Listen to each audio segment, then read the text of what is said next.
Él, a pesar de las diferencias que tuvo con el colegio, siempre estuvo con nuestro grupo. Aquí conoció al amor con quien hoy está casado y tiene 2 hijos. Ferviente hincha de la Unión Española, bombero, profesor y dirigente de Manaba. Hoy estamos con un gran pedagogo. Hoy estamos con Daniel Raposo. Bienvenido.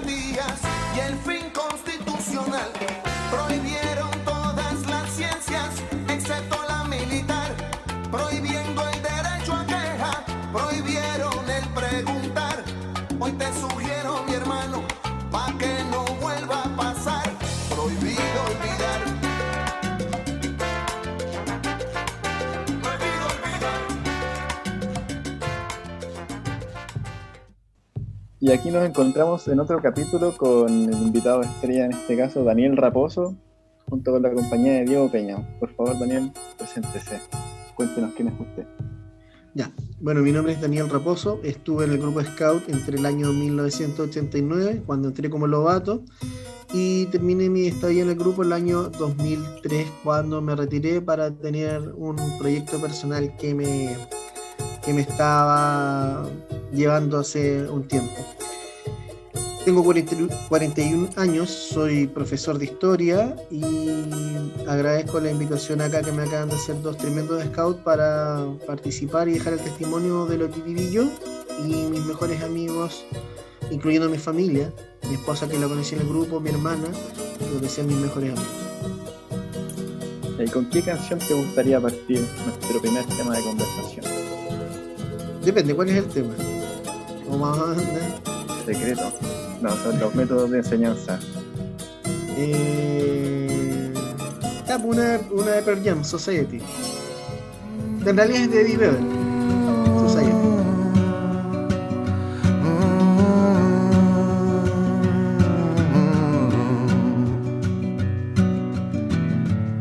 It's a mystery to me. We have agreed with which we have agreed. Think you have to want more than you need. Until you have it all, you won't be free. Society, you're a crazy breed. I hope you're not lonely without me.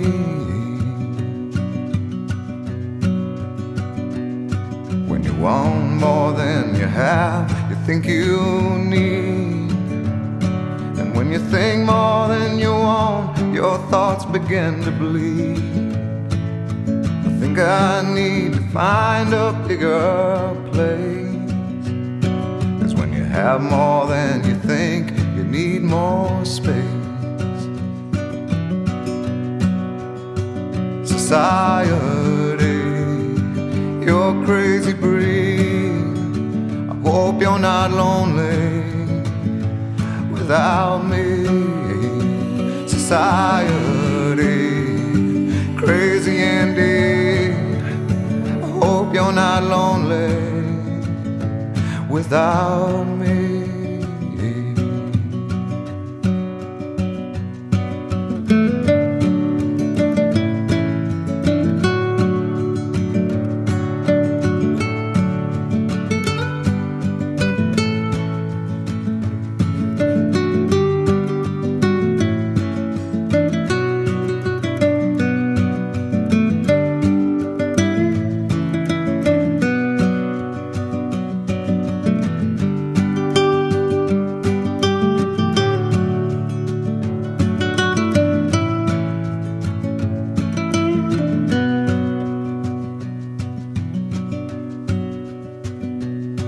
There's those thinking more, less is more. But if less is more, how you keeping score? It means for every point you make, your level drops. Kinda like you're starting from the top, and you can't do that. Society, you're a crazy breed. I hope you're not lonely without me. society. Crazy indeed.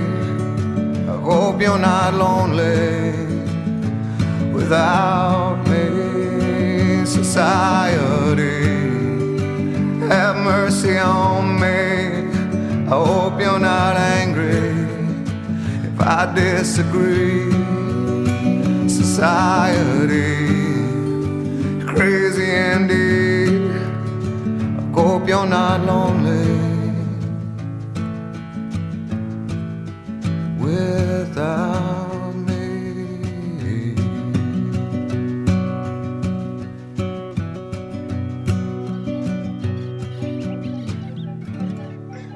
La idea ahora es que tú nos cuentes cómo eran los métodos de enseñanza, las relaciones que habían con los beneficiarios y todas las dinámicas que se habían en Scout, tanto en los campamentos como en las reuniones.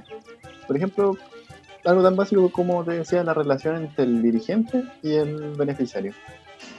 La relación entre el dirigente y el beneficiario siempre partía por un elemento de respeto muy grande. Nosotros siempre respetábamos a la persona primero por, digamos, su experiencia, su edad, ¿okay? Luego de ello también lo respetábamos por su cargo, ya fuera asistente o si fuera dirigente. Incluso también dentro de las distintas subdivisiones que tenía cada unidad, llámese una seisena, una patrulla o un equipo de clan, donde inicialmente los más pequeños nos dividimos entre el seisenero, subseisenero, primer, segundo, tercer hombre, en el fondo ir ganando experiencia y respeto. Entonces siempre nos manejamos dentro de una sensación obviamente de amigos, de informalidad, pero también hay una estructura en la cual obviamente respetábamos al más antiguo, al que sabía más y al que tenía obviamente más experiencia. Ahora, la gracia que tenía este sistema es que si tú no sabías, esa persona te enseñaba un aprendizaje en acción, un aprendizaje colectivo, obviamente con una utilidad y con un grado simbólico súper importante, donde el reconocimiento de tu trabajo no era solo para ti, sino era para todas las personas con las cuales tú estabas involucrada. Porque tu trabajo no es para ti, sino que tu trabajo es para tu seisena, para, como te digo, tu patrulla o la unidad completa, desde armar un mástil, hacer una cocina de barro, armar bien una carpa, contar los alimentos que quedan en intendencia para saber qué comprar y qué no. Entonces son distintos elementos de responsabilidad que te van entregando que a ti te hacen decir, lo que estoy haciendo no es para mí, lo que estoy haciendo es para mi grupo. Entonces tengo que hacerlo bien y tengo que ir respetando. Obviamente todo este conocimiento, toda esta experiencia de mando, tú las vas manejando y las vas puliendo a lo largo de tu desarrollo como scout, porque obviamente tu primera reunión como novato, tú no sabes todavía cómo va funcionando, pero esto es un trabajo evolutivo en el cual obviamente te hace crecer. Oye, por lo Dani, menos así lo vivimos en nuestro tiempo. sí. Dani, me voy a aprovechar de la memoria, que es frágil, pero Dale. tengo un recuerdo hablando contigo en un campamento en Panguipulli, de haber sido, no sé, año 2003, 2002, por ahí.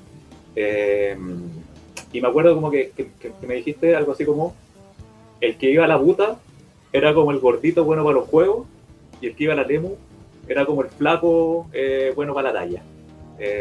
¿Para el emunante? Claro. Algo así, quizás no me lo dijiste textualmente así, pero más o menos con eso. ¿Por qué te lo menciono? Como que, hablando del método de enseñanza, si pudierais como, no sé si caricaturizar, pero sí como, ¿cómo crees tú que eran como los perfiles de las unidades, por decirlo así? Sí, te entiendo perfectamente una analogía así como de la personalidad. Claro. A ver, en su momento la manada Waigunga éramos mucho más ñoños, éramos mucho más chicos. La manada Andalicán, que estaba a cargo de Daniel Evia, era de apellido Evia, no me acuerdo si era Daniel, pero tenía otro sentido que también dependía de la personalidad del jefe. Cuando había una pura tropa, obviamente éramos muy distintos a lo que fue después cuando habían dos tropas, Putamapu y Lemunanto. Y la Lemunanto obviamente quería ganar su espacio y trataban de correr y hacer harto trabajo físico, y la Putamapu tenía una forma de ser ya muy distinta, lo mismo que todas las patrullas también que llevaban décadas, de los panteras, de los halcones, de los castores y de los corsos. Cada patrulla también tenía una forma de ser distinta. Entonces, claro, pues los tíos que más querían ganar su espacio como tropa en la Almunati, corrían y hacían juegos, y él, claro, la Guatemala en un momento que ya tenía su prestigio ganado, hacían unas cosas, digamos, con un estilo como más relajado, pero porque sabía cómo se hacían las cosas. Oye, y yo sé que, claro, las caricaturas o las definiciones de repente quedan cortas, ¿no? Pero si tuviéramos como que diferenciar desde tu experiencia, como al grupo del Alonso Ercilla, quizás con otros grupos, ya sea del distrito, ya sea marista, tú tuviste la experiencia del Jamboree, como qué sería como lo distinto, o como qué sería como lo ercillano, por decirlo de alguna forma. Que había una cohesión bastante grande, donde otros grupos había una informalidad un poco mayor.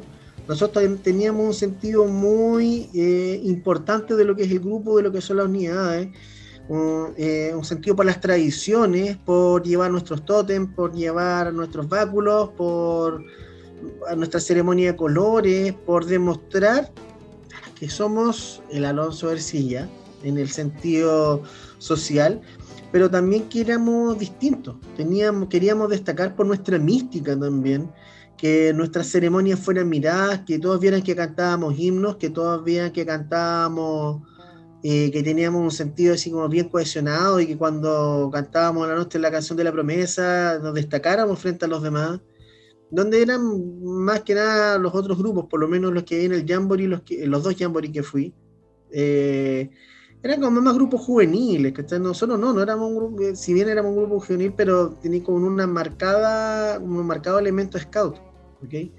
Tanto del uso del uniforme, del uso del pañolín, del sentido de patrulla y de ser más familia también. Éramos mucho más familia que los demás, aunque a veces no lo sintiéramos tanto, o no nos creyéramos tanto el cuento, siempre andábamos choclonados y no podíamos dejar de andar juntos. Eso era, digamos, bastante importante y relevante. Sí, yo tengo una frase desde como cuando recién entré a la tropa, que decían que cuando se caía el báculo no tenía que recogerlo con la boca. Nadie lo hacía, pero recuerdo eso y me imagino que eso venía quizás como del pasado. Y sobre eso como tengo la duda de como qué tan importantes o qué valor tenían los simbolismos dentro de la mística de ser scout. A ver, tienen valores bastante importantes, pero cuando ya pasan a ese sentido como militar, medio ridículo a mi gusto, se transforma en algo desagradable. O sea, como tenéis que recogerlo con los dientes, o si no está en un círculo no lo podéis sacar, o que tú no eres digno de llevarte el báculo porque es tu primera reunión de lo tuyo, o tú no lo podéis mirar, no lo podéis tocar. Entonces hay una weá media ridícula realmente, que jugaba al límite, y ese jugar al límite es cuando los scouts dejaban de ser ese grupo con toda, digamos, esta enseñanza relevante, y cuando a todas estas como iniciaciones a subgrupos ocultos, weón, como la tribu del búho, u otras asociaciones, digamos, que nadie conoce o entiende, se ponen, digamos, desagradables, porque a un chiquillo lo pueden forzar a meterse un río de noche, o a que esté solo, a rayarlo, desnudarlo, y ahí estamos jugando en un hilo muy delgado que puede pasar a un abuso, que puede pasar a herir a alguien psicológicamente en forma relevante, o herirlo físicamente.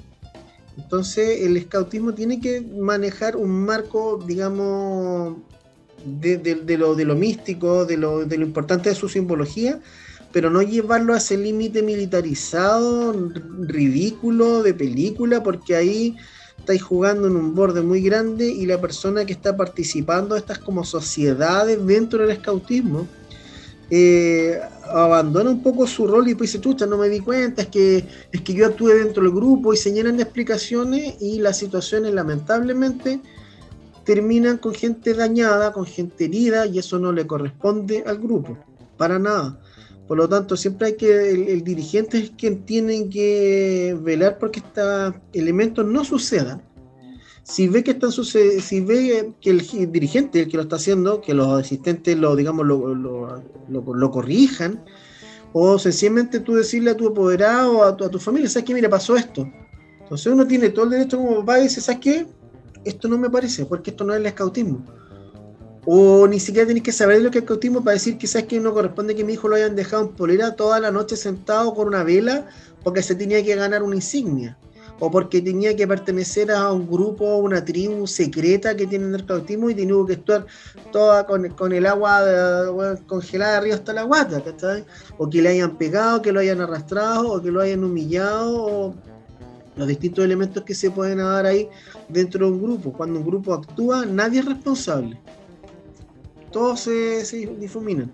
Entonces es súper delicada esa cuestión y llega a ser un tema desagradable. También a mí me pasa como profesor. Yo soy profesor en un contexto vulnerable en Renca. Entonces dentro de ese contexto también uno tiene que saber manejar los límites, porque te puedes ir para cualquier lado y se puede malentender y caer en situaciones, como te digo, bastante complicadas, delicadas, en las cuales lamentablemente o afortunadamente tú después te vas a tener que ser responsable ante la ley por esas situaciones. Sobre esto mismo, yo tenía la duda de que, no sé, tú empezaste como cuando estaba terminando la dictadura, y no sé si por eso tú podías ver como ciertos personajes como que se veían como engrandecidos por la dictadura, así como con la autoridad, una cosa así. Sí, habían algunos dirigentes, les gustaba, a ver, que también el escautismo tiene mucho de lo militar, pero del militar en acción, ¿okay? De la aventura. De hecho, siempre jugábamos mucho o recreaciones de la Segunda Guerra Mundial, digamos, que correspondían a los lobatos, donde teníamos que tomar una ciudad o defender un fuerte. Se ocupaba, digamos, esa simbología, lo que se llama los juegos proyectos, o las cacerías también.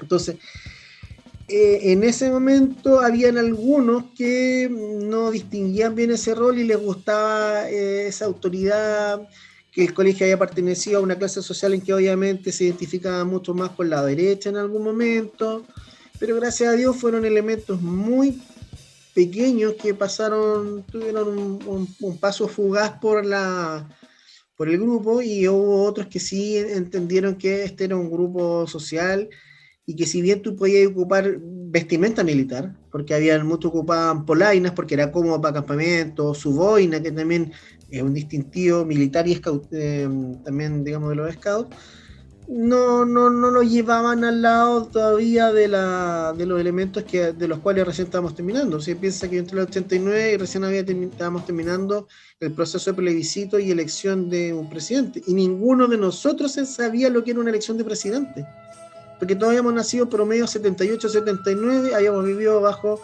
el elemento de un digamos, tirano. Entonces no teníamos idea que existían presidentes y que se elegían democráticamente, porque de hecho tampoco tuvimos educación cívica en el colegio, y y hasta quinto básico y uno no teníamos mucha idea de que había cómo se manejaban, digamos, manejábamos los conceptos, pero no, digamos, enseñados oficialmente, porque obviamente iban a ir en contra del orden establecido.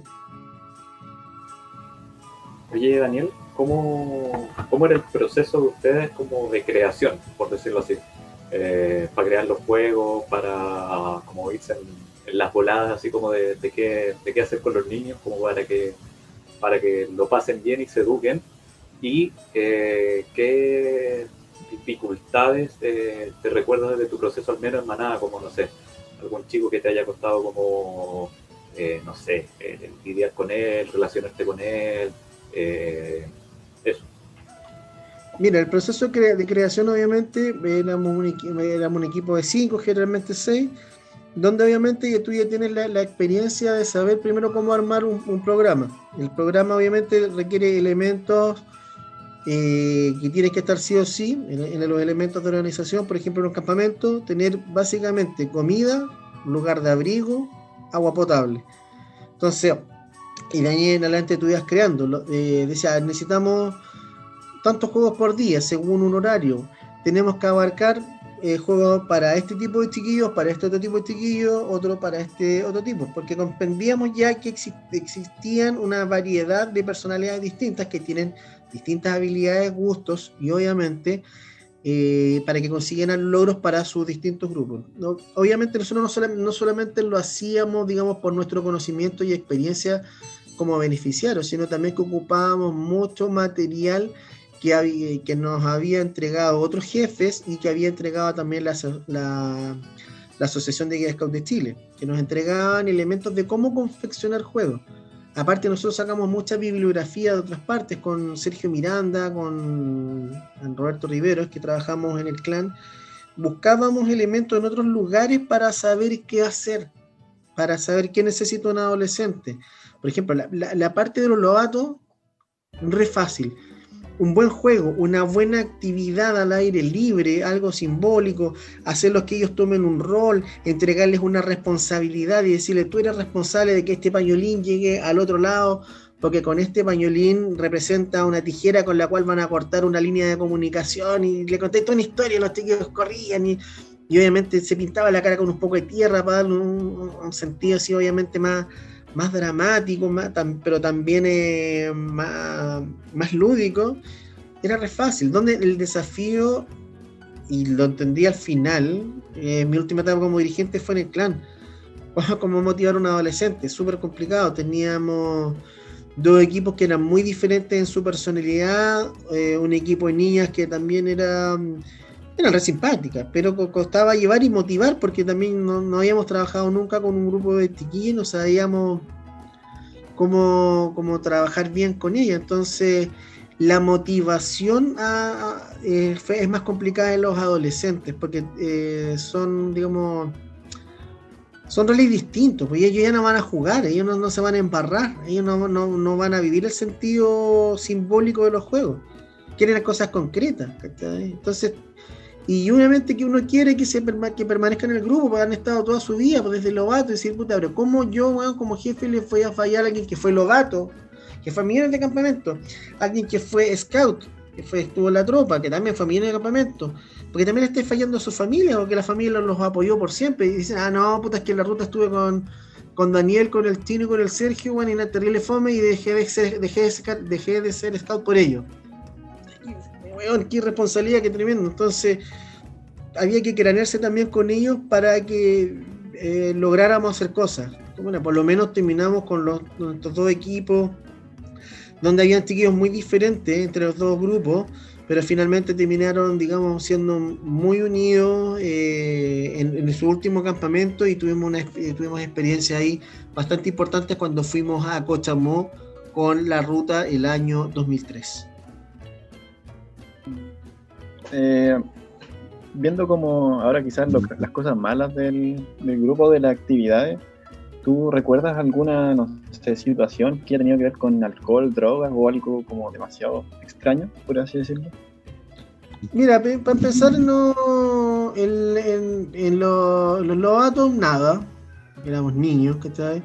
La ruta tampoco, también éramos muy niños para la edad que teníamos. Ahora un niño de 15 de esa época, estoy hablando del año 93, no menos, 92, 93 a un 15 de ahora, bueno, la diferencia es tremenda.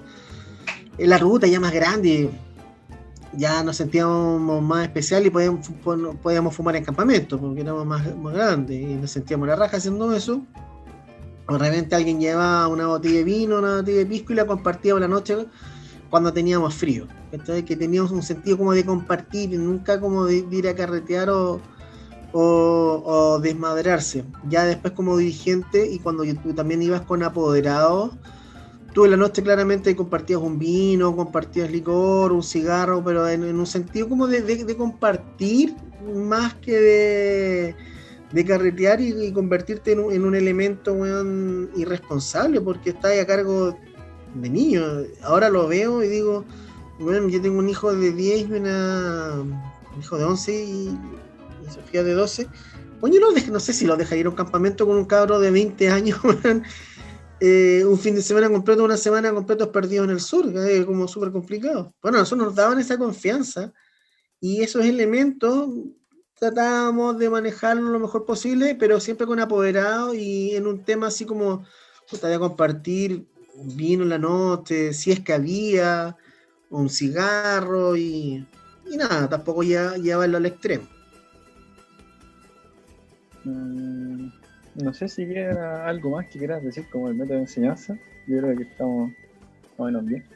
No, pero del método de enseñanza, nada, pues el aprendizaje por acción, la responsabilidad, el grupo, y que todo esto se basa en entregarle a jóvenes, a niños, grandes responsabilidades. Obviamente que tú creas un contexto para que él sienta que está haciendo algo muy relevante. Puede ser muy pequeño, pero hacerle sentir que eso pequeño es relevante para el equipo. Como tan sencillo la noticia, vamos a hacer una fogata, tú andas a buscar palo, tú tienes el agua lista por si hay que pagarlo, tú esto, que todos hagan algo. Y hacerlo sentir que lo están haciendo bien, se felicita por su acción y nada, esa es nuestra enseñanza. Es el equipo, es el grupo, es la acción y es la responsabilidad y darnos cuenta que un niño es capaz de hacer cosas relevantes. Chiquillos que en la manada llegaban como verdaderas guaguas, porque no cachaban nada. En su primer campamento algunos lloraban, que se querían ir, que no les gustó dormir en saco, dormir, y en el último campamento ya estábamos durmiendo a la intemperie, poníamos un toldo, dormíamos a la intemperie, a la noche siguiente comprábamos un cordero y lo matábamos y nos comíamos entre todos, haciendo una fogata, y después ya ni siquiera ocupaban la mochila. Por ejemplo, me acuerdo del Diego caminando, cuando hicimos nuestro primer raid, no ocupó su mochila, el campamento ocupó una mochila chica y le hizo un amarre, la raja al saco a dormir y quedó reunida, y caminamos caleta, y esa vez estábamos haciendo unos juegos como de la Legión Extranjera y se pusieron el kepi blanco, que es como el pañuelo que se ponen acá atrás y se lo ponen en los gorros. Caminantes, hablando de caminar como 15 kilómetros, que es caleta en medio del campo. Y me acuerdo que el Diego vomitó, que le dolía mucho la guata, vomitó, se limpió y después siguió caminando igual. Después una camioneta nos ofreció llevarnos y los chicos dijeron no, que querían terminar caminando su ride. Y el Diego llegó impecable, me acuerdo, tenemos fotos de ese campamento, tengo fotos del Diego, también en Panguipulli. Entonces, eso era lo importante. Después los chiquillos ya vivían el campamento, ya vivían el aprendizaje y era espectacular verlos, cómo se involucraban con su ambiente y que eran parte de un todo y que los chiquillos tomaban una fuerza muy relevante que obviamente ha hecho que muchos de ellos sigan siendo dirigentes de Scout. Ese es uno de los grandes valores que tenemos, es que todos los dirigentes desde por lo menos el año 87, 88 han sido exalumnos. Piensa la cantidad de años que llevamos en que el grupo se ha podido mantener. Bueno, también han participado apoderados, después llegaron chiquillas que hicieron muy bien al grupo, la Michelle, la Milka, Martínez, que también fue dirigente. Después llegó otra chica que yo no la alcancé a conocer, pero que también supe que lo hizo re bien, que se llama Natalia Boone. Entonces ahí se fueron otros apoderados que fueron llegando, que fueron tomando la posta y digamos haciendo vivir al grupo. Bueno, también tengo que destacar que mi señora fue dirigente Scout, pero en Ñuñoa, porque ella después se cambió a un grupo Scout en Ñuñoa, donde ella siguió. Ella fue dirigente de Golondrina. Entonces nosotros compartimos harto. En la casa tenemos todavía nuestros 2 pañolines, que para nosotros fueron súper relevantes. Y el pañolín de mi señora es el de su papá, que fue también miembro del grupo Scout en los años 70. De hecho era compañero de equipo con Canito, el profesor. Bacán. Ya. Y ahora la próxima canción para nuestro próximo tema. A ver, una de los Red Hot, de Secretion Smile.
The love I need is the shape of my space, my face, my face. Never in the wrong time or wrong place. There's a patient in the smile on my face. The love I made is the shape of my face, my face, my face. Yeah.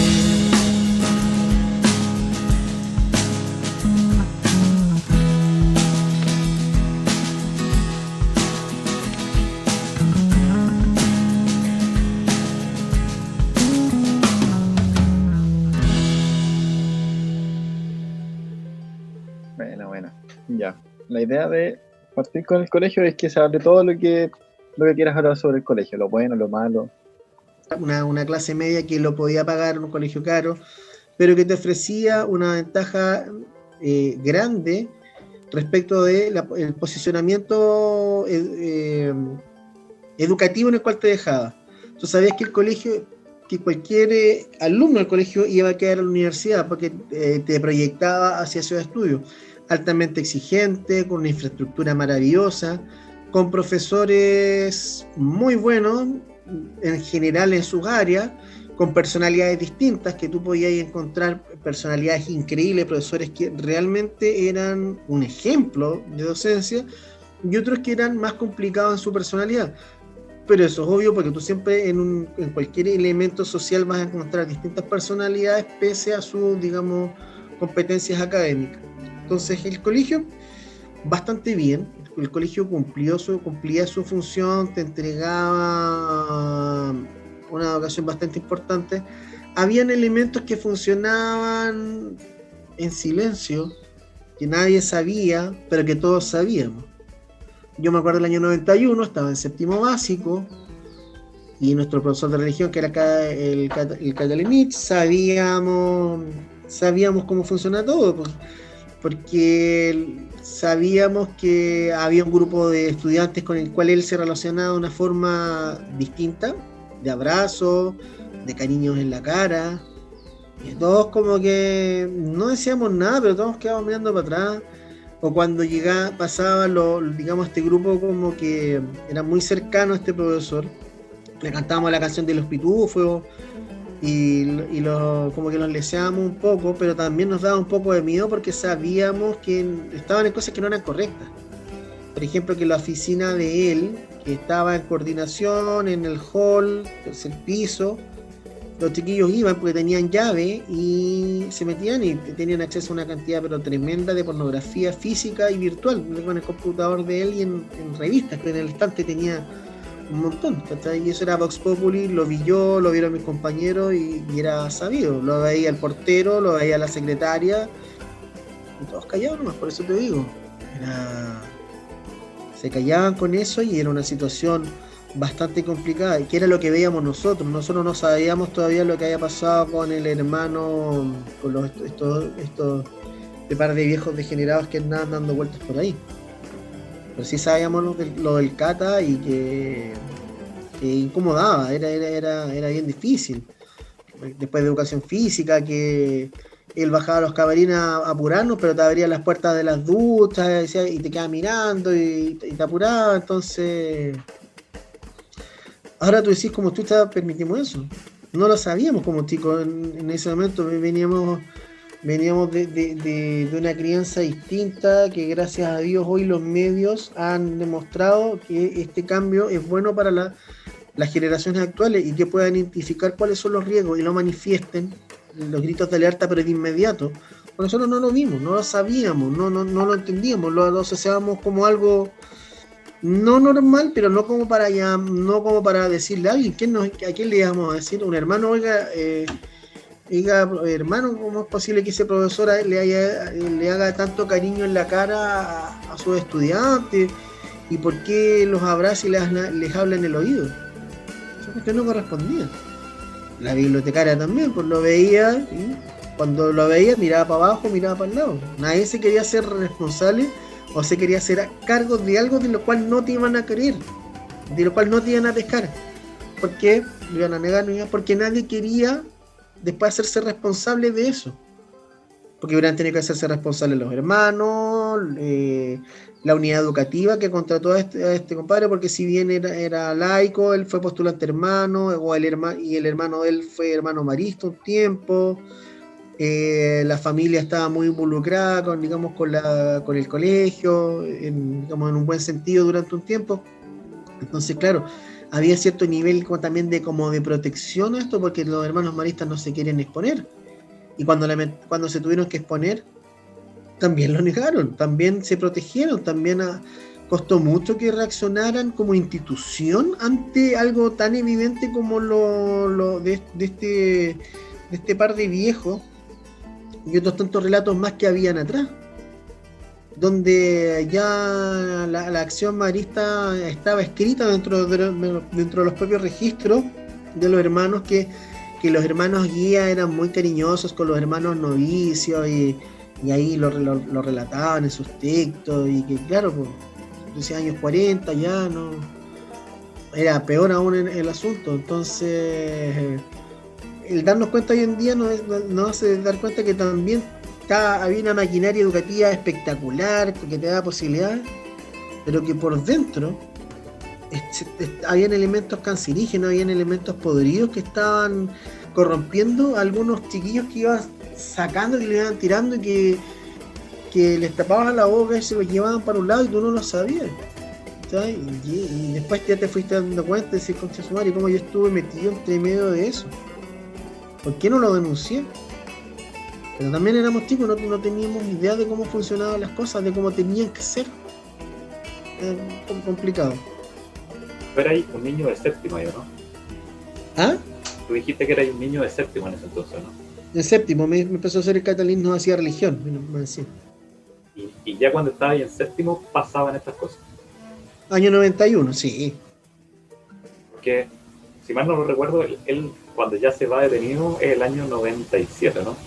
97-98, cuando nosotros salimos de cuarto medio, nos juntamos ese verano y alguien trajo el diario La Cuarta, me dijo, lean. ¡Oh! Y estoy impresionado, claro, y todo calzaba con lo que había sucedido. Lo explicito solo porque, bueno, mi experiencia como de la vida es que yo aprendí lo que era un abuso sexual como con ese caso, con el diario, por decirlo así, cuando tengo ese recuerdo, ¿no?, de mis papás como contándome lo que es un abuso sexual por el tema del profesor. Sí. Por eso te decía el 97, porque tengo ese recuerdo como de segundo básico, que era cuando yo estaba en el 97, de mis papás como sentándome en la mesa, así como conversación de familia, como diciendo, esto es un abuso, mostrándome el diario y preguntándome así como, ¿has visto este profesor? Obviamente yo era cabro chico, no tenía contacto con los más chicos, pero quería explicitar el año como 97, porque en cierto sentido, si tú lo viste en el 91, tenemos un lapso al menos de 6 años en los cuales la cantidad de alumnos que deben haber pasado por sus garras, por decirlo de alguna forma, debe haber sido bastante. Pero lo que queríamos manejo de emociones tremendo, coerción a algunos estudiantes, no sé, era bien complicado. Era bien complicado, como la manipulación era total hacia algunos estudiantes y su familia. Entonces, con regalos caros, la famosa talla del Nintendo, cierta, la talla de las zapatillas, de que regalaba zapatillas, le regalaba cosas a las familias, y que digamos, complicado. Oye, Daniel, ¿por qué te preguntaba que cierto te daba, o sea, te percatabas de estas cosas en séptimo? Solo como por preguntar nomás. Desde esa óptica es como imposible pensar que esto era como un secreto, ¿no? Como que, o sea, sí, era un secreto en el sentido de que todos sabían, pero nadie lo decía. Pero voy al hecho como de que, además, que habían muchos profesores como que sabían esto, ¿no? O como que se daban cuenta de estas cosas, ¿no? Yo vi personalmente 3 casos en el cual ante una situación, digamos, de expresión de sentimientos no debida física de un profesor a un alumno, habían funcionarios del colegio, y fueron funcionarios, los que yo vi, los que yo puedo decir, que agacharon la cabeza y miraron para el lado y se hicieron los lesos. Ahora, claro, hubo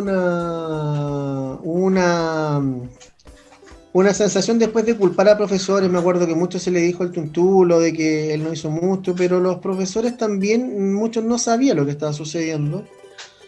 Y era complicado.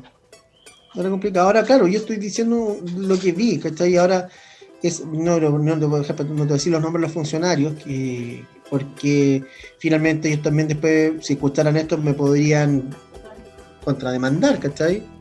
Obviamente por eso voy a mantener esa reserva, pero en general era un secreto a voces, pero que nadie tomaba la posta, porque era muy complicado. Por eso también le pasó lo que le pasó al profesor Quirós. Solo para completar la historia, ¿no? Como que, bueno, Catalinich se va preso, sale de la cárcel y lo vuelven a detener, ¿no? Por manejo de pornografía. Estaba trabajando en una parroquia de Providencia, tengo entendido. Como un poco como más que nada para explicitar. Cuando no hay como un registro o cuando no se hace memoria también, ¿no? O sea, como que la persona, claro, va a la cárcel, sale y vuelve como a lo mismo, ¿no? Como a trabajar en cosas pastorales. Bueno, eso. Oye, Dani, si tuvierais como que diferenciar o mostrar como qué entregaban los scouts que no entregaba el colegio, como hacer como esa comparación.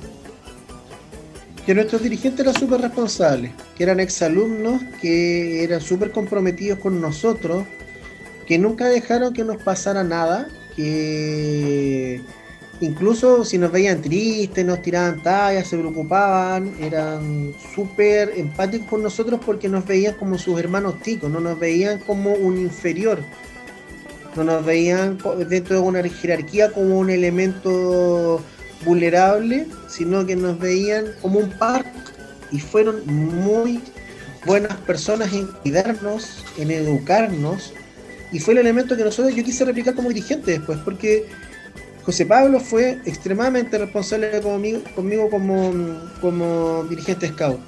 Después Waldo Maldonado también como Aquela del año siguiente también, él era profesor, súper responsable, súper preocupado de lo que nos pasara. Después entró el profesor José Ávila, Pepe Ávila, también súper preocupado de lo que nos pasara, de que estuviéramos bien, de que todos los elementos estuvieran cómodos para que disfrutáramos el scoutismo. Carlos Morgués después el Memo Arzúa en el clan, el Pato Padilla, Jorge Cerda también, que digamos también un tremendo dirigente, siempre importante también el sentido del humor, también el sentido lúdico, pero que no nos faltara nada. De hecho, si a alguien le faltaba plata para ir al campamento, eso no era problema, se arreglaba, compartíamos entre todos.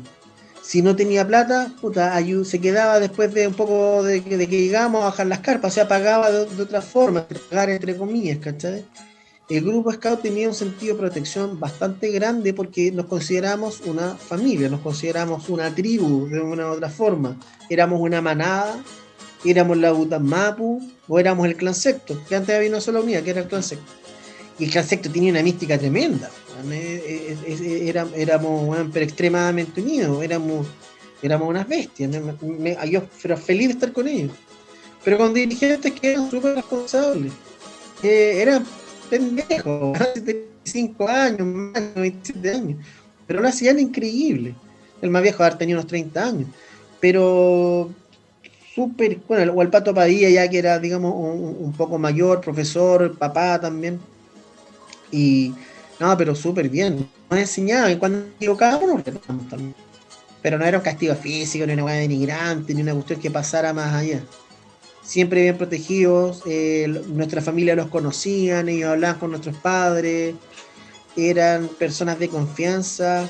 Bueno, también por ejemplo nombro a Francisco Bustamante, también otro tipazo, también extremadamente derecho, súper clever, pero también súper sancionadores, con quien no hiciera las cosas bien. Si veíamos que había un dirigente que era muy abusivo, que era muy pasado a raja, no sé, por decirlo de una forma, se le decía y se le cortaba. Había también dirigentes que hacían que los niños se sintieran bien. El Pancho Sánchez, que era también el tremendo Aquela del Andalicán, con dos hermanos que habían, el nene y el Pepe y el nene, no me acuerdo el apellido de estos chiquillos, pero también también súper comprometidos con el grupo, ¿cachai? Buenas personas, no éramos grandes amigos, pero yo veía en ellos, weón, súper responsables con los chiquillos, eran súper amables en el trato, hacían que uno lo disfrutara. Entonces el grupo Scout se sentía súper protegido, como muy aliviado de la presión académica del Alonso y de los distintos peligros psicosociales que te podían entregar algunas personas que ya no estaban en sus cabales y estaban haciendo daño de una u otra forma. Entonces el grupo Scout funcionaba en un muy buen nivel, con muy buena gente, y puedo decir que estos exalumnos hicieron muy bien las cosas. Nos equivocamos, por ejemplo, no nos cuadraban las plata para los campamentos, bueno, cuando teníamos que dar boletas, y era un enredo porque decía, ya vamos a cuadrar la plata del campamento, y teníamos una bolsa llena de boletas. Decíamos, ¿cómo vamos a cuadrar 400 o a veces 1.000.000 de pesos, bueno, con puras boletas de botillería? Porque como fuimos a comprar vienesa, o que fuimos, una vieja nos dio un vale por 5 lucas por 500 huevos, entonces, bueno, ¿cómo cuadrábamos eso en las fechas? Esa era nuestra gran complicación, el orden administrativo. Pero el resto, era increíble. Muy buenas personas que trabajan ahí. Felipe Lobos también, grandes dirigentes, Ricardo Sánchez, que estuvieron funcionando. Hay muchos que estuvieron aquí, el chico Orellana, como te decía, con toda la gente maravillosa con la que trabajé en mis unidades. Gente buena, y realmente, bueno, de hecho, muchas veces cuando, no sé, un campamento me mandaban con Condoro, mis asistentes me retaban, pues bueno, y me decían, bueno, la cagaste, no pudiste haber dicho eso o no pudiste haber hecho eso. Que por ejemplo me fumé un cigarro, o que hicimos un juego que duró más y nos llamábamos la atención, pero como amigos y responsables, para que los chiquillos tuvieran un grupo scout bueno, significativo, importante. Esa es la gran diferencia que teníamos, digamos, dentro del colegio con el colegio. Oye, Daniel, y aparte que al final, como nos sacaron del colegio, nos mandan al estadio y querían que fuéramos más pastorales, que fuéramos como marcha, y que teníamos que ser como marcha. Oye, ojalá que fueran como marcha. Y marcha nos cargaba, que le decíamos charcha, weón, y nos cargaba, porque todos los weones decían engrupir cabras de los otros colegios, y decíamos, estos weones nunca han tragado humo, estos weones no saben armar una carpa. Encima después de eso los hermanos decían, oye, es que los niños de marcha van a salir y podrían prestarles sus carpas, y no hacíamos los huevones y desaparecíamos y nadie le prestaba una carpa, nada, bueno, cocinillo. Oye, Dani, Nos sentíamos rudos. ¿Cómo viviste tú ahora cuando se destapa el tema de los abusos, cuando se cachó que hubieron abusos en los rincones de Scout? ¿Cómo te enteraste? ¿Cómo lo viviste? ¿Con quién lo compartiste? ¿Cómo fue eso para ti? Mira, primero me entero por redes sociales, lo conversé mucho con mi señora, también con mi suegro en su momento, que él también fue parte del grupo Scout. Nos enteramos con pena, con rabia, obviamente, pero con un sentido de que tiene que haber justicia inmediata contra todos los culpables que puedan existir, y que las leyes canónicas que protegen a estas personas porque tienen un fuero eclesiástico, que por favor lo encontramos una ridiculez para estos tiempos, considerando que en mi caso tengo un nivel de secularización bastante alto, en el sentido de que la separación de la iglesia con respecto de las leyes y el Estado tiene que ser clara y funcional, y las personas que fueron responsables, pese a que tengan 90 años, tienen que hacerse responsables ante la ley por sus actos, tienen que responderle a las víctimas. Si nos enteramos por redes sociales, se formaron distintas discusiones de gente que eran negacionistas y otros que, digamos, hablaban del problema claramente. Bueno, hay que hablarlo claramente, y las personas que tienen que ser responsables, que se hagan responsables de sus actos. Nada de ternura con un hermano Adolfo o el otro viejo degenerado que andaba por ahí. Que se hagan responsables, y no tienen por qué estar viviendo en una vivienda eclesiástica o de la congregación mientras se daban sus juicios. Como hermanos maristas recibían un sueldo, se tenían todas sus cotizaciones, entonces se les jubilaba, que se les jubilara, se les daba su plata y que se hicieran responsables ante la ley. Porque había que seguir cuidando a esos viejos. Entonces es un elemento súper complicado, súper desagradable, pero consideramos que estas personas se tienen que hacer responsables. Le arruinaron la vida a muchas personas. Entonces, consideramos y lo conversamos con familia que era doloroso, pero que tiene que ser. Yo soy profesor también, yo le hago clases a adolescentes, como te digo, en contextos vulnerables, hombres y mujeres, y digo, ¿cómo diablos alguien podría aprovecharse de esa situación con respecto a estos estudiantes? Y para mí es complicado porque son vulnerables por la edad, por las emociones, por los distintos cambios que están viviendo y los elementos variados que podemos encontrar respecto de esta edad. Entonces a mí me daba rabia, me da un sentido de decir, ¿por qué por la cresta? Si yo intenté ser un buen dirigente y hacer las cosas bien, si yo soy profesor e intento hacer las cosas bien, si yo soy padre y esposo e intento hacer las cosas bien, porque hay gente que se dio el lujo de hacer las cosas que hicieron. Entonces considero que al crimen tiene que haber su castigo, está estipulado por ley, y que aquí hay un elemento que la ley es canónica y toda esta protección eclesiástica estuvo jugando en contra de lo que la gente pedía, y lamentablemente las declaraciones que dieron algunos dirigentes nacionales o internacionales de los maristas fueron confusas, erradas, no correspondían. Otros sí se hicieron cargo, fueron súper responsables. El profesor El Neto, si bien él no le cabía, él no fue responsable de estos hechos, pero tuvo que poner la cara frente a cuánto apoderado le manifestó su rabia, o otros profesores que también en sus distintas reuniones de apoderados o distintas instancias de diálogo tuvieron que hacerse cargo de esto, que no les correspondía, pero que se tuvieron que hacer cargo. Es complicado,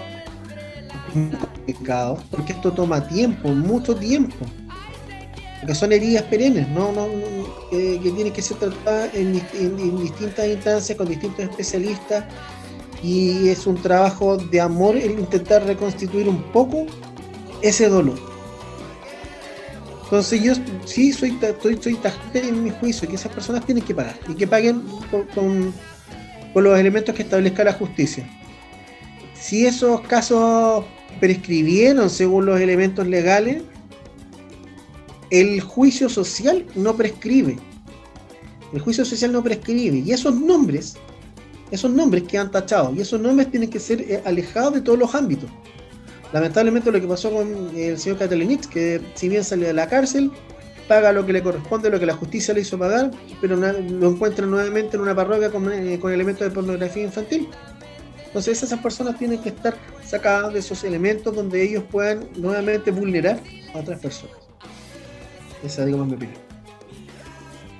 Sí, y agregar solamente que estas cosas prescriben, bueno, habrá alguna indemnización económica por un tratamiento de abuso sexual, es bastante caro, la congregación también tiene sus luquitas. La última preguntita, como para cerrar todo este tema como de abuso y esas cosas. Viniendo de un colegio de hombres y todo eso, ¿cómo se vivía la relación que había con las mujeres del grupo? Súper respetuosa, súper alegre, porque cuando empiezan a llegar al grupo eran nuestras amigas, pololas, hermanas. Entonces traen o que eran chiquillas que venían de otros grupos de scout maristas. Entonces traen un elemento súper alegre, súper importante. Nos trajeron elementos nuevos, que la Paula, que está aquí, mi señora, está al lado, y también perteneció a todos estos grupos, digamos, equipos nuevos de mujeres. Pero para nosotros fue la raja, lo pasamos increíble, porque traían elementos contigo nuevos, nos ordenaban, se reían con nosotros, fueron pares. Y yo dije, weón, ¿por qué este colegio no es mixto? Bueno, para mí la educación tiene que ser mixta. Es anormal los colegios de hombres y mujeres, porque la sociedad no está polarizada por género. Y entonces fue un elemento muy entretenido, que compartir con ella, aparte que eran muy alegres, ellas hacían un esfuerzo en esta alegría por comprender todo nuestro modo de vida y vocabulario que teníamos, la forma marista de hacer las cosas, que era como súper soberbia en algún momento, pero lo pasamos increíble, ¿no? Ellas nos trataban como pares y nosotros las tratábamos como pares. Que fue una experiencia enriquecedora trabajar con todas las chiquillas, porque nos complementamos todos. Nos complementamos todos, no éramos que trabajábamos para ella y ella para nosotros, nos complementamos todos, trajeron una emocionalidad distinta, y cuando empezaron a trabajar en las unidades, también fue muy increíble. De hecho, la primera mujer que participó como dirigente del grupo fue una profesora de kinder, la profesora Cecilia, se me olvidó el apellido, una profesora de kinder muy tierna, muy simpática. Y después se fue a hacer clase al Colegio Santa Cecilia. Ella fue dirigente del Clan Secto, tuvo re poquito, pero fue dentro de las precursoras. Y era muy divertido, lo pasábamos muy bien, porque digo, fue un reflorecimiento para el grupo trabajar con ellas, que una experiencia muy, muy buena. Bueno, y hasta el día de hoy yo realmente veo fotos del grupo de usted y veo a las chiquillas como uno más, cómo comparten, si bien la foto solamente te muestra un segundo, pero rescata el elemento de que somos todos un grupo y que ellas se sienten identificadas. Para mí fue increíble ver a mi hermana trabajando ahí, y ella siempre me iba a dejar a reunión, cuando me iba a dejar a reunión o me iba a despedir de campamento, pero que participara, tremendo. Y las capacidades de ella, loco, pero estaban también. Y nosotros dijimos, no se la van a poder con un raid. Con todo al hombro nomás, y partían. Y claro, uno tiene esa idea como muy machista, nosotros lo podemos hacer mejor. Nada, bueno, nos daban cancha y tiro y hablaban varias cosas. Y de hecho ganamos amigas para toda la vida. Por ejemplo, que después fueron dirigentes, la Kika, la hija de Raúl, que era del grupo, que también participó. Entonces la Cana, digamos, varias chiquillas, entonces que quedaron, digamos, en forma grabados sus nombres porque fueron de las primeras. Y ellas les pasó lo mismo que nos pasa a los scouts. Ellas también siguen siendo amigas y se siguen juntando algunas y siguen teniendo muy buenas relaciones, porque lo que se forjó en un campamento es increíble. Entonces, bueno, una experiencia buenísima, y ojalá que la sigan aprovechando. Al parecer se está dando muy bien todavía que el grupo sea mixto. Bueno, y ahora que el colegio es mixto, es lo más normal del mundo. Ahora que nombraste a tu señora, Dani, me acordé de un gesto que tuvieron cuando se casaron, ¿no? Se pasaron por el estadio. Lo que pasa es que cuando teníamos la palmera, cuando está la palmera a la entrada, siempre todos dejamos la mochila y era el lugar donde todos nos saludábamos y todo. Entonces fue cuando la primera vez nos cruzamos miradas, si bien fue en un campamento, en ese lugar, aparte como éramos vecinos, nos íbamos caminando juntos, dejábamos la mochila ahí, después íbamos caminando, era un lugar súper importante. Los scouts son relevantes para nosotros, nuestros pañuelines están, digo pañuelín no en lo físico, sino en el sentido simbólico, son muy importantes para nosotros.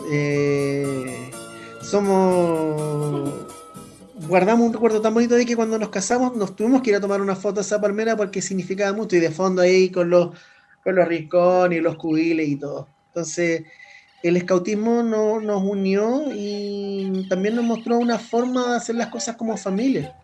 Entonces también ahí rescatamos un testimonio de que el escautismo te sirve para formar tu familia, te va a entregar elementos súper buenos. Lo más probable es que más de algún chiquillo haya pololeado entre ellos ahí en el grupo, porque se dan las relaciones así como, que me encanta la personalidad de esta persona porque piensa igual que yo o hace estas cosas igual que uno. Siempre se da normal que las personas establezcan relaciones sentimentales en sus distintas edades, especialmente cuando hay elementos en común o instancias que los hacen identificarse.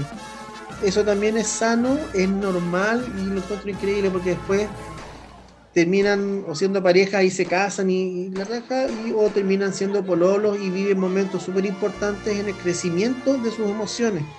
Y eso es súper importante también, no solamente educamos distintos elementos, sino que también educamos en los sentimientos, y a veces esto no sale de chiripa, pero sale y es súper importante. Y a ti después, Diego, te van a invitar a un matrimonio, o al otro Diego también, y que ellos se conocieron en los scouts, o que fuiste scout y conociste a otro scout en otro grupo en un campamento nacional, y se va dando, va a ser muy bonito.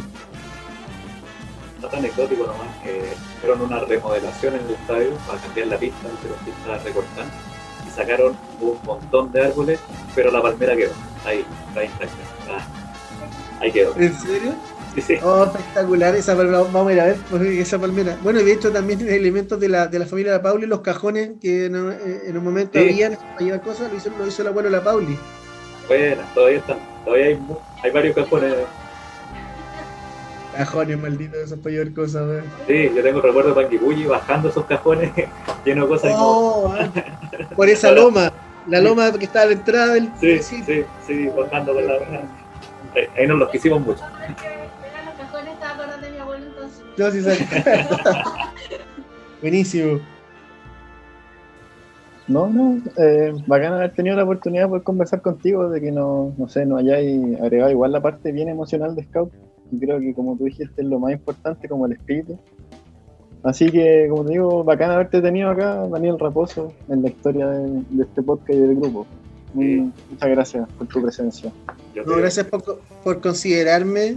Si bien fui dirigente nomás, nunca fui jefe de grupo, ni todas esas weadas como más mayores.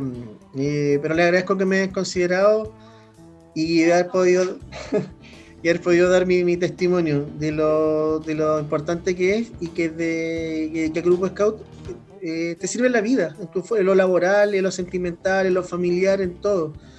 Y que es un elemento que, como te decía, que el pañolín se lleva siempre, de una u otra forma, siempre lo llevas puesto. Es bien ñoña esa wea, pero es verdad, wea. Uno tiene una forma de hacer las cosas y te distingues. Y tú en tu trabajo, en lo que sea, un día vas a distinguir un weón que está haciendo las cosas y le digo, weón, ¿tú fuiste scout? Sí, weón, fui scout. Se te nota. A vos también, weón, te voy a decir. Y Dani, yo te agradezco el tiempo, te agradezco también abrir la caja de recuerdos, que para mí también es muy bonito. Yo pensé en ti al tiro cuando teníamos que buscar a alguien. Contarte solamente, ahora que mencionaste Ralco, este año estaba de dirigente el Felipe Mella, y claro, yo conversando con él siempre nos acordábamos harto de la talla hasta cuando se cayó el Simón, cuando el Felipe se cayó porque lo empujaron y lo hicimos como, lo hicieron ustedes, como que había quedado como parapléjico o algo así, y el Simón estaba para cagar.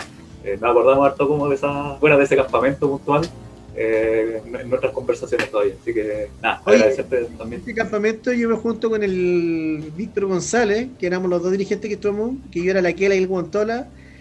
Y sabes que, bueno, han pasado años y con ese guatón, bueno, cuando estamos tomando unas piscolas, conversando, nos seguimos acordando de ese campamento. Y para nosotros un campamentazo, bueno, porque lo hicimos los dos solos. Hacíamos tremendos raids, está el Álvaro Plaza, otro loco más.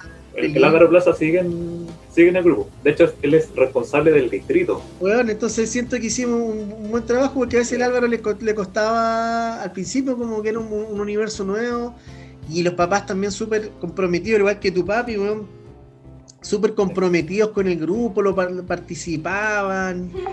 Y finalmente, aquí estás tú, ahí está el Diego, el Felipe. Y hay otros tantos que yo creo que si no están participando tienen muy lindos recuerdos, como los hermanos Astroza. Pero sí, el Piojo también pasó como dirigente. El Piojo, el Pelado Silva, el Pancho, que era de nuestra generación. Bueno, y tremendos tipos. Bueno. Podíamos disfrutar, los campamentos lo disfrutábamos. Yo llegaba a campamento riéndome. Excepto cuando tu papá después me pedía las boletas, porque tu papá era el tesorero del grupo. Sí, güey, harto con eso, man, pero... Y le pasábamos unos cuadernos con unas boletas pegadas con cola fría y nos retaba porque no las podía despegar, y esa era la idea, para que no, ganar tiempo para poder ordenar la plata, porque no nos gastábamos la plata mal, comíamos todo, pero éramos desordenados. La única weá que tenías que pagar, claro, eran los buses, esa weá tenía que ser con boletas, el resto, weón, era una chaya tremenda de boletas, weón. Manera de reírnos después, porque después cuando nos juntamos a hacer cuentas, siempre eran un par de chelas y terminábamos muy tarde y terminábamos cagados de la risa, pero estábamos tomando con la Sebastián Caso, con la Kika, pescábamos las boletas y nos tirábamos las boletas encima. O después hacíamos el ciclo millonario, que alguien se ponía a bailar y le tiraba las boletas encima. Y así se perdía. Y así después costaba rendir. Y así después que llorarle a tu papá. Muchas gracias por tu tiempo ahora y por tu tiempo como dirigente también. Agradecerle. Te agradecen porque son esfuerzos que se hicieron en un tiempo de la vida Y que lo hablábamos con tu hermana, ¿no? Como que son esfuerzos grandes que se hacen también porque uno le tiene como un cariño al grupo, que como que no se hacen porque sí. Eso por mi parte. Muchas gracias. Sí, muchas gracias por haber estado, así que hasta la próxima. Eso. Y Y mañana te avisamos. conocido. Nos vamos a demorar en subir esto, se va a demorar, estamos ahí con mucho tiempo, pero bye, y te vamos a avisar. No, tranqui, lo que se muere, a mí me da vergüenza mi voz cuando me escucho grabado, así que denle nomás. Prohibiendo el derecho a quejar, prohibieron el preguntar. Hoy te sugiero